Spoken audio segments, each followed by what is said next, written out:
Chapter I. Down the rabbit hole. Alice was beginning to get very tired of sitting by her sister on the bank, and of having nothing to do. Once or twice she had peeped into the book her sister was reading, but it had no pictures or conversations in it, and what is the use of a book, thought Alice, without pictures or conversations?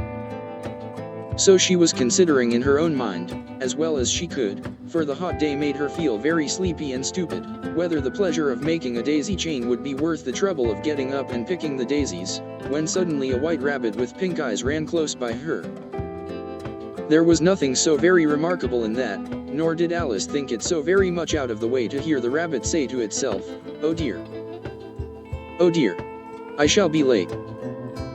When she thought it over afterwards, it occurred to her that she ought to have wondered at this, but at the time it all seemed quite natural. But when the rabbit actually took a watch out of its waistcoat pocket and looked at it, and then hurried on, Alice started to her feet. For it flashed across her mind that she had never before seen a rabbit with either a waistcoat pocket or a watch to take out of it, and burning with curiosity, she ran across the field after it, and fortunately was just in time to see it pop down a large rabbit hole under the hedge. In another moment down went Alice after it, never once considering how in the world she was to get out again. The rabbit hole went straight on like a tunnel for some way, and then dipped suddenly down, so suddenly that Alice had not a moment to think about stopping herself before she found herself falling down a very deep well.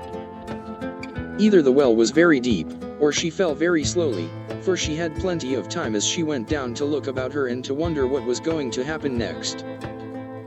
First, she tried to look down and make out what she was coming to, but it was too dark to see anything.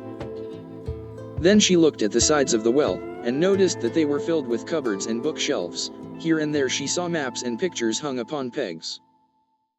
She took down a jar from one of the shelves as she passed. It was labeled orange marmalade, but to her great disappointment it was empty. She did not like to drop the jar for fear of killing somebody underneath, so managed to put it into one of the cupboards as she fell past it. Well, thought Alice to herself, after such a fall as this, I shall think nothing of tumbling downstairs. How brave they'll all think me at home. Why, I wouldn't say anything about it, even if I fell off the top of the house. Which was very likely true. Down, down, down. Would the fall never come to an end?